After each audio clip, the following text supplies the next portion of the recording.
Hello, and welcome back to Speak Slow English, your place to learn English one slow, clear sentence at a time. I'm Emily, and I'm so happy you're here. Today, we're going to talk about something you can practice every single day, describing your day in English. And this time, we're not going to stop at short, simple sentences. We're going to go further. We're going to connect ideas, add details, and speak like a real person telling a real story. So take a breath, relax your shoulders, and let's begin. Slowly and clearly, together. Why does this topic matter so much? Well, think about how often someone asks you, "How was your day?" It happens all the time. At work, with friends, with family, even with a stranger making small talk.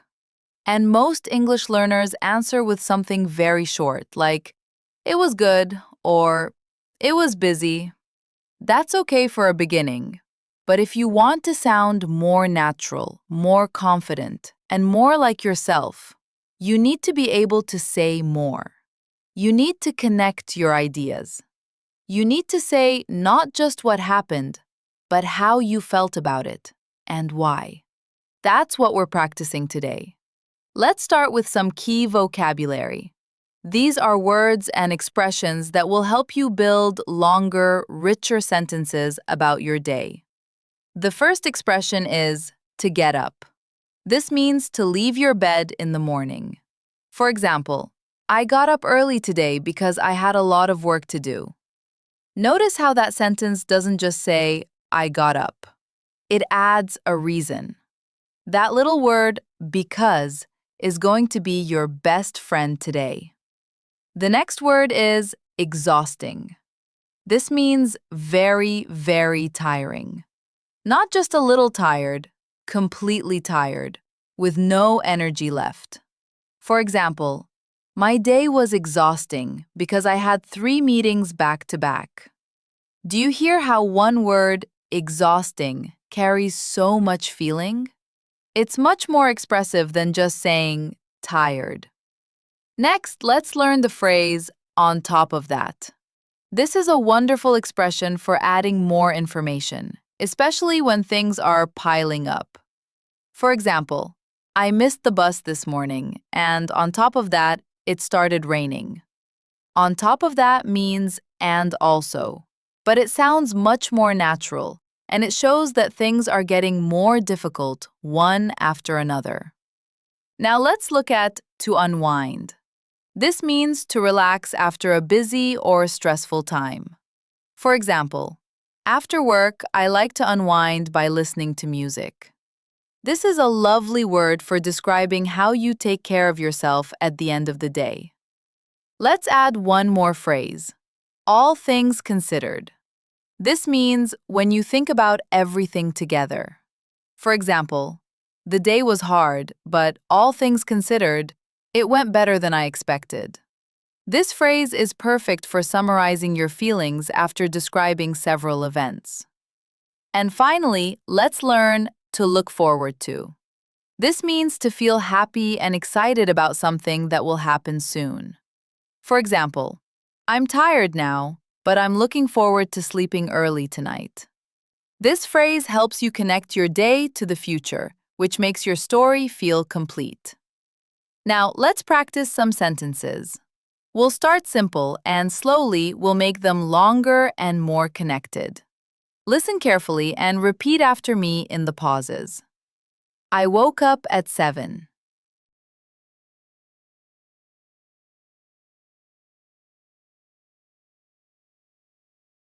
I woke up at 7.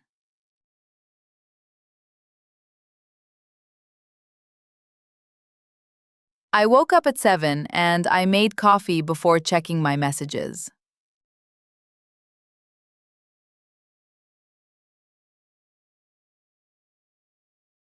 I woke up at 7 and I made coffee before checking my messages.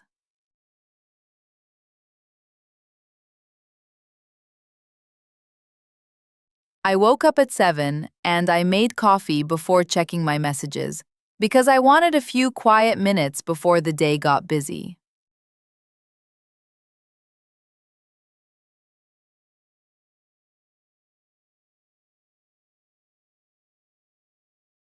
I woke up at 7 and I made coffee before checking my messages because I wanted a few quiet minutes before the day got busy.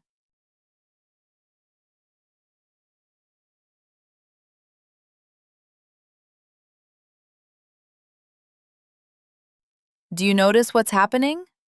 Each sentence adds one more piece of information, one more reason, one more detail. That's exactly how native speakers naturally talk. They don't plan long sentences in their head. They just keep adding, one small piece at a time. Let's try another one. Work was busy today. Work was busy today.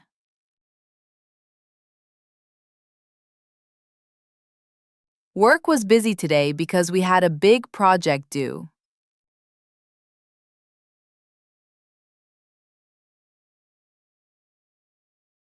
Work was busy today because we had a big project due.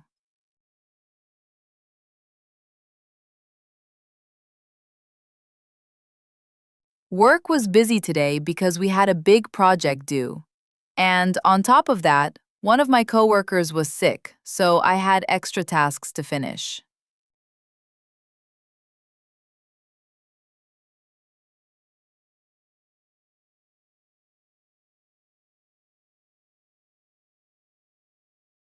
Work was busy today because we had a big project due. And on top of that, one of my coworkers was sick, so I had extra tasks to finish.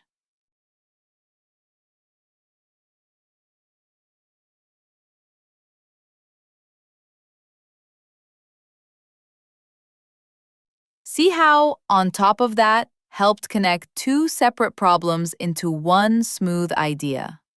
That's the goal. Not just listing facts, but connecting them naturally. One more example. I had lunch with a friend.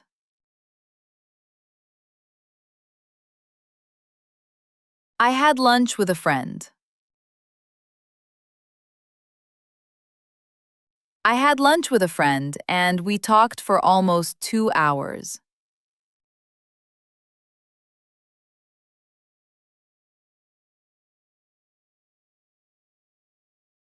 I had lunch with a friend and we talked for almost 2 hours.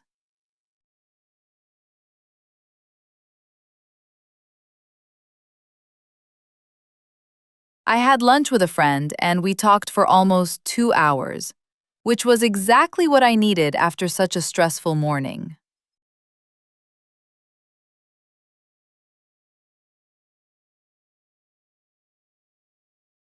I had lunch with a friend and we talked for almost 2 hours, which was exactly what I needed after such a stressful morning.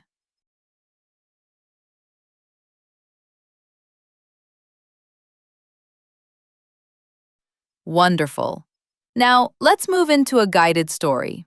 I want you to imagine this is a real person, describing their real day using everything we just learned. Listen closely and try to picture the day in your mind as you hear it.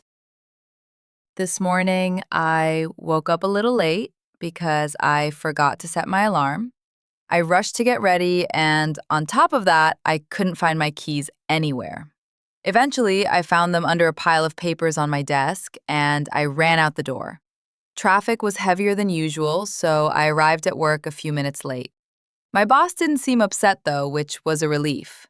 The morning was exhausting, honestly, because I had back-to-back meetings and I barely had time to drink my coffee. Around noon, I had lunch with a coworker, and we talked about our weekend plans, which helped me relax a little. In the afternoon, things calmed down, and I finally had time to finish a report I'd been working on for days.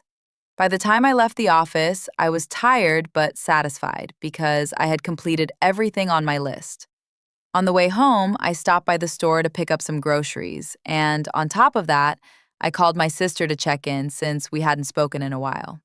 When I got home, I made a simple dinner, and I spent the evening unwinding, watching a show, and relaxing on the sofa.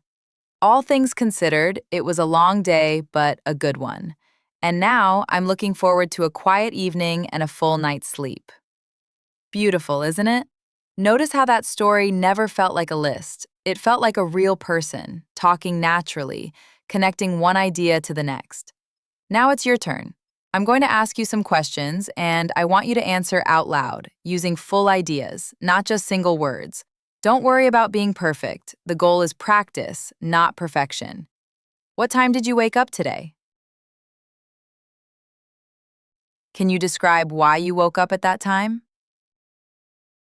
What was the most difficult part of your day? What made that part difficult? Did anything good happen today? How did that good moment make you feel? What are you looking forward to this evening or tomorrow? Take your time with these questions.